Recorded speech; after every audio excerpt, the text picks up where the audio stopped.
कि बहुत से परिवार हैं जिन परिवारों में लगातार लड़ाई झगड़ा रहता है और वो लड़ाई झगड़े कभी कभी इतना बढ़ जाते हैं कि लोग एक दूसरे के साथ में रहना पसंद नहीं करते। कई बार डिवोर्स हो जाते हैं, कई बार परिवार टूट जाते हैं, अलग अलग हो जाते हैं। तो इसका कारण क्या है? वो लड़ाई झगड़े। जब लड़ाई झगड़े होते हैं और हम एक दूसरे से मन मिटाव कर देते हैं, एक दूसरे से बात करना पसंद नहीं करते, एक दूसरे के सामने जाना पसंद नहीं करते, एक दूसरे के साथ में रहना पसंद नहीं करते और दूरियां बढ़ती चली जाती हैं और परिवार टूटने लगते हैं। परंतु यदि आप मसीह में हैं, यदि आप प्रभु यीशु मसीह पर विश्वास करते हैं, उसके पीछे चलते हैं, तो आपको ऐसा नहीं करना है। तो आपको क्या करना है? प्रभु यीशु मसीह ने सिखाया।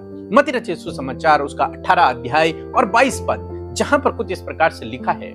यीशु ने उससे कहा, मैं तुझसे ये नहीं कहता कि 7 बार तक, वरन 7 बार के 70 गुना तक। आमीन। दोस्तों, यहाँ पर कुछ इस प्रकार से हुआ।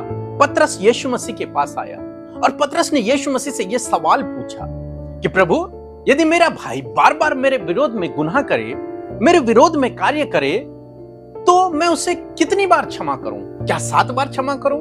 तब प्रभु यीशु मसीह ने उससे कहा कि मैं तुझसे 7 बार नहीं कहता, बल्कि 7 के 70 गुने बार कहता हूं कि तुझे उसे इतनी बार क्षमा करना चाहिए। दूसरे शब्दों में, यदि मैं अपने शब्दों में कहूं, तो प्रभु यीशु मसीह कह रहे हैं कि तुझे उसे जीवन भर क्षमा करना चाहिए, चाहे वो तेरे विरोध में कितने ही गुनाह क्यों ना करे, कितने ही कार्य क्यों ना करे। तब यीशु मसीह ने एक दृष्टांत सुनाया और यीशु मसीह ने कहा कि एक राजा था, उसने अपने एक सेवक को बुलाया।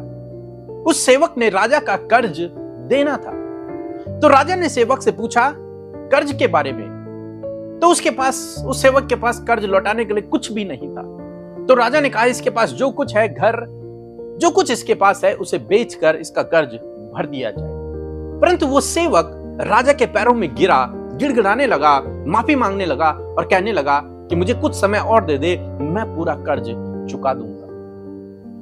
तब राजा ने तरस खाकर उसे माफ कर दिया, उसके कर्ज को भी माफ कर दिया। इस बात से खुश होकर जब वो सेवक राजमहल से बाहर निकला, तो उसे अपना एक दूसरा सेवक मिला, दूसरा संगी सेवक मिला, उसके साथ का ही कोई दूसरा व्यक्ति मिला, जिस व्यक्ति ने इस सेवक के कर्ज देना था।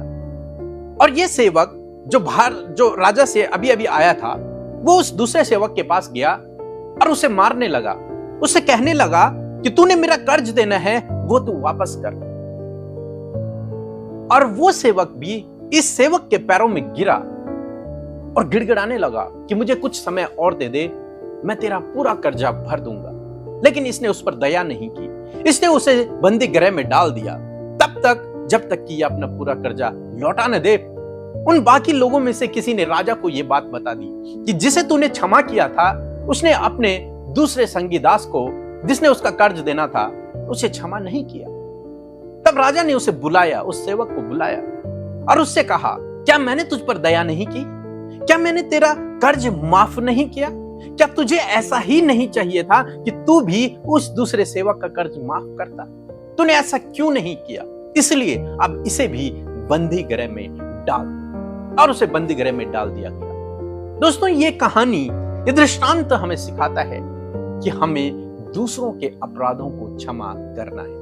क्यों क्षमा करना है? कारण क्या है क्षमा करने का? क्योंकि हमारे अपराध जो बहुत ज्यादा थे, प्रभु यीशु मसीह ने क्षमा कर दिया। अब दूसरों ने तो हमारे विरोध में बहुत छोटे छोटे गुनाह किए हैं, हमें उन्हें भी माफ करना है। इसीलिए यीशु मसीह कहते हैं कि 7 के 70 गुने बार अपने भाई को क्षमा कर, अपने परिवार वालों को क्षमा कर। दोस्तों, यदि आप इस प्रकार से सोचेंगे, इस प्रकार से देखेंगे कि सबसे बड़ी दया आप पर हुई है, आप भी गुनहगार थे परमेश्वर के प्रति, लेकिन आपने प्रभु यीशु मसीह पर विश्वास करके आपके सारे गुनाह माफ हो चुके हैं, तो आपका भी कर्तव्य बनता है कि आप दूसरे के गुनाह को माफ करें। मीन्स जो परिवार में आपके विरोध में कार्य करते हैं, उनको भी आप क्षमा करें। जैसे लोग अपने बच्चों को क्षमा करते हैं, वैसे ही अपने भाई को भी, अपने परिवार में हर एक सदस्य को क्षमा करना है। जब आप इस प्रकार से करते हैं, तो आपके परिवार टूटने से बच जाता है, लड़ाई झगड़े बढ़ने से बच जाते हैं, परिवार नष्ट होने से बच जाता है, डिवोर्स होने से बच जाता है, मनमुटाव होने से बच जाता है, रिश्ते टूटने से बच जाते हैं। तो इसलिए हमेशा ये काम करें, दूसरों को क्षमा करें। क्षमा क्यों करना है? क्योंकि आपको पहले प्रभु ने क्षमा किया है और प्रभु यीशु मसीह ने यही सिखाया, जैसे मैंने तुम्हें क्षमा किया वैसे तुम भी दूसरों को क्षमा करो। सो प्रभु आपको इस वचन के द्वारा बहुतायत से आशीष दे। आमीन।